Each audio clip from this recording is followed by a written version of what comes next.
আসসালামু আলাইকুম। Hello everyone. আশা করি আল্লাহর অশেষ রহমতে সবাই ভালো আছেন, সুস্থ আছেন এবং নিরাপদে আছেন। আলহামদুলিল্লাহ, আল্লাহর রহমতে আমিও ভালো আছি। শুরু করছি নতুন দিনে নতুন আরেকটি ভিডিও। আমার নতুন ভিডিওতে আপনাদের সবাইকে আমন্ত্রণ জানাই। জীবনে ফার্স্ট টাইম কলার মোচা রান্না করলাম, বিছানা চাদর চেঞ্জ করলাম, আর থাকছে হাজব্যান্ডের জন্য শীতের প্রস্তুতি। তা নিয়ে ভিডিওটা সাজালাম। আশা করি আপনাদের একটু হলেও ভালো লাগবে। ভালো লাগলে প্লিজ একটা লাইক দিয়ে আমার ভিডিওটা কন্টিনিউ করবেন।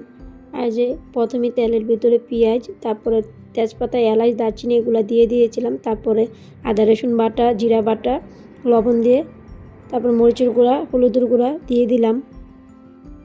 দিয়ে তারপর চিংড়ি মাছও দিয়ে দিয়েছিলাম। তারপর মশলাটা সুন্দরভাবে ভেজে তারপরে কলার মোচাগুলো শিলপাটায় বেটে নিয়েছিলাম। এই ভিডিও আর করা হয়নি। তারপর সুন্দরভাবে বেটে তারপরে আমি এগুলো দিয়ে দিলাম। তারপর বাটিটা ধুয়ে একটু পানি দিয়ে দিব, বেশি পানি দেব না। পানি দিয়ে সুন্দরভাবে ভাজা ভাজা করে নিব। কলার মোচাটা যত ভাজা ভাজা হয় ততই খেতে মজা লাগে। আর আমার ফার্স্ট টাইম কলার মোচা রান্না করা, এর আগে রান্না করিনি। এই যে সুন্দরভাবে ভাজা ভাজা করে রান্না করে তারপর আমি উঠিয়ে নিব। তারপর উঠিয়ে যে কলার মোচাটা দেখতে অনেক সুন্দর হয়েছে রান্নাটাও। তারপর এখন আমি খেয়ে দেখাবো মানে মোটামুটি ভালোই লাগছে আমার কাছে, কিন্তু আমার মেয়ে বলছে আমার মেয়ের কাছে অনেকটাই ভালো লেগেছে। আমারগুলো তো এগুলো আগের ভিডিওই থাকে আমার জমানো, কিন্তু ভিডিওগুলো আমি ভয়েস দিতে পারতেছি না, একটু লেট হয়ে যাচ্ছে। এগুলো আমার প্রায় 5-6 দিনের আগের ভিডিও, এখন ভয়েস দিতে হচ্ছে। মানে আমার ঠান্ডা প্রচুর পরিমাণে লেগে গিয়েছিল, এখন একটু যাই কমছে, কিন্তু ঠান্ডাটা বসে গেছে। এমনি আমার কথা অনেক জড়তা থাকে, আবার প্লেনের অনেক আওয়াজ আসে। প্লিজ আপনারা একটু ক্ষমা সুন্দর দৃষ্টিতে দেখবেন।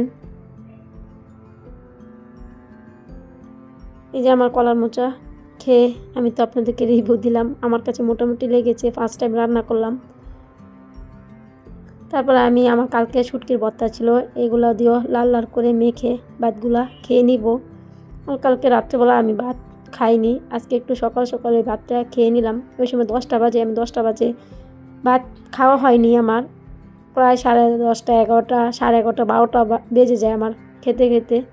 আজকে একটু তাড়াতাড়ি খেয়ে নিলাম, খেয়ে তারপর কাজে লেগে পড়লাম। কালকে তো শুক্রবার ছিল, বিছানার চাদর আর এই রুমের কাজগুলো করতে পারিনি। কালকে তো দেখলেন মেয়েকে নিয়ে বিরিয়ানি রান্না করলাম উপরে গিয়ে, এই ঝামেলায় আর চাদরগুলো চেঞ্জ করা হয়নি। আর আমি চেষ্টা করি শুক্রবার অথবা শনিবার এই 2 দিনের মধ্যে একদিন কাজগুলো রুমের করে নিতে, রুমটা সুন্দরভাবে ক্লিন করে বিছানার চাদরটাও পাল্টিয়ে নিতে।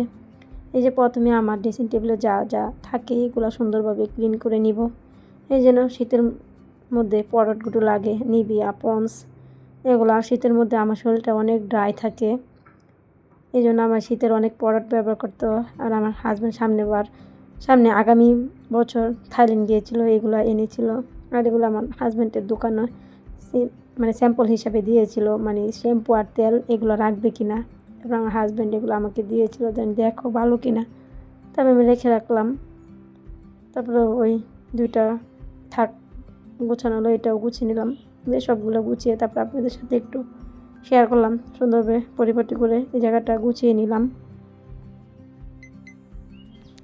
এই যে গোছানো শেষ করে চলে আসলাম। আমার হাজব্যান্ডের শীতের কাপড়গুলো নামিয়ে দিয়ে গিয়েছিল, বললাম আর 2 দিন পরে নামিয়ে নিব না। আমার হাজব্যান্ডের বলে অনেক শীত, মানে আমার হাজব্যান্ডের মনে হয় বেশি শীত। দেখেন অনেকগুলো কাপড়গুলো ধুয়ে রেখেছিলাম সুন্দরভাবে, এই কাপড়গুলো সবগুলো নামিয়ে দিয়ে গেছে রোদে দিতে। মানে একজনের এতগুলো কাপড় লাগে বলেন, দেখেন এই জায়গায় 1টা না 2টা না 20টা শীতের কাপড় ছিল। মানে আমি পরবর্তী আপনার গনেছিলাম আপনার। তারপরে এগুলা বলছিল সবগুলো রোদে দিতে, মানে আল্লাহ বাঁচাইছে ওই দিন ছাদে কেউ কাপড় দেয়নি, শুধুমাত্র আমরাই দিয়েছিলাম। প্রায় 11টা বেজে গেছে, ওই সময় ছাদটা খালি ছিল। তারপরে সবগুলা কাপড় ওই জায়গায় একে একে মেলে দিয়ে গেছিলাম। আর এই যে কাপড়গুলো দেখাচ্ছি সবগুলা কাপড় আমাদের ছিল। মানে এগুলো আমি বলছি 2-3 ঘন্টা থাকলে তারপরে নিয়ে যাব, কেননা সবাই তো একটু কাপড় দিতে হয়। আর রোদটা একটু কড়াই ছিল, অনেক বেশি ছিল। তারপরে চলে আসলাম আমাদের রুমে। আর আমার মনে হয় আমি যে সময় একটু ভয়েস দিতে বসি ওই সময় একটু প্লেনটা উঠানামা বেশি করে, মানে অনেক নয়েজ আসতেই থাকে একটার পরে একটা। প্লিজ আপনারা একটু ইগনোর করবেন। তারপরে এই যে বিছনা চাদরটা এখন পাল্টিয়ে নিব, কাপড়গুলো সুন্দরভাবে এখন প্রথমেই খুলে নিব। তারপরে খুলে সুন্দরভাবে একটু ঝাড়াও দিয়েছিলাম, তারপরে এখন বিছনা চাদরটাকে বিছিয়ে দিব। পুরান চাদর পাল্টে আজকে একটা নতুন চাদর বিছিয়ে দেব।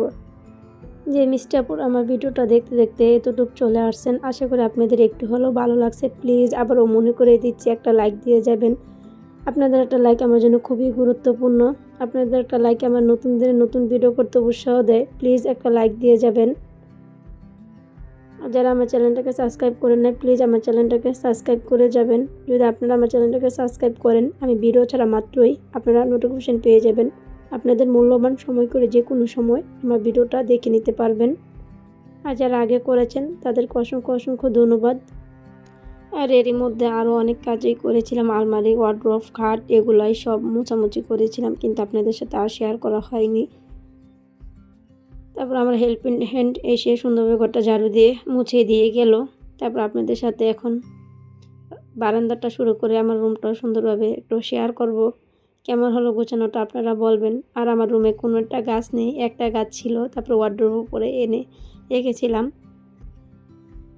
আমার গাছ কিন্তু অনেক ভালো লাগে। আমার হাজব্যান্ডকে বলতেছে আমাকে আর কয়টা গাছ কিনে দিতে, কিন্তু আমার হাজব্যান্ড তো কিনে দিতে চাচ্ছে না। মানে আমার কিন্তু গাছ অনেক বেশি পছন্দ। এই যে আমার রুমটাকে সুন্দরভাবে পরিপাটি করে নিলাম। এই যে আমার 12টা 20-এর মধ্যেই কিন্তু কাজগুলো শেষ হয়ে গেল। এর মধ্যে কিন্তু আমি রান্নাও করলাম, ঘরগুলো সুন্দরভাবে গুছিয়ে নিলাম। আর ঠান্ডা একটু, গলাটা একটু মাঝে মধ্যে একটু বসা বসা লাগতেছে। এই যে আমার গোছানো শেষ হয়ে গেল। এর মধ্যে আমার ছেলে কিন্তু চলে আসছে আবার এলোমেলো করার জন্য। আমার ছেলে তো একদম এলোমেলোর লেগে 1 নাম্বার আছে। তারপরে এগুলো কালকের কাপড় ছিল, এই কাপড়গুলো নিয়ে ভাজিয়ে গুছিয়ে নিলাম। তারপর গোসল করতে চলে গিয়েছিলাম। তারপরে এখন গোসল করে চলে আসলাম। এই যে এখন বারান্দার মধ্যে কাপড়গুলা মিলে দিব, ছাদে আর যাব না। এই যে কাপড়গুলো মিলে এখন আমি চলে যাব ওযু করতে। নামাজের উক্ত হয়ে গেছে, নামাজটা পড়ে নেব। আর আপনারা কমেন্ট করে বলতে পারেন আমার হাজব্যান্ডকে আমার গাছ কিনে দেওয়ার জন্য। আমার হাজব্যান্ড কিন্তু আমার ভিডিওগুলো দেখে, কিন্তু আমি যেটা বলি এটা শোনে না। বলতেছে অনেক দিন ধরে গাছ কিনে দেওয়ার জন্য। আর কয়টা মানে গাছগুলা বারান্দাতে লাগিয়ে রাখবো, যত্ন করব, সবজি খাওয়া যাবে। তারপরে এই যে আমার নামাজটা পড়া শেষ হয়ে গেল। তারপরে এখন আমি একটু ঘুমাবো।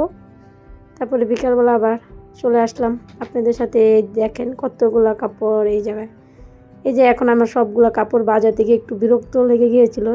একটা কাপড় ভাজিয়ে আপনাদের সাথে ক্যামেরাতে একটু শেয়ার করলাম, তারপর আর শেয়ার করিনি। আমার তো বিরক্ত লাগতেছে। তারপরে ক্যামেরাটা অফ করে সবগুলো কাপড় গুছিয়ে নিলাম। আর আমার মনে হচ্ছে আমার হাজব্যান্ডের শীতের কাপড় দিয়ে ছোটোখাটো একটা দোকানে দেওয়া যাবে। আপনারা কি বলেন? দেখা হবে পরবর্তী ভিডিওতে। সবাই ভালো থাকবেন, সুস্থ থাকবেন। আল্লাহ হাফেজ। আসসালামু আলাইকুম।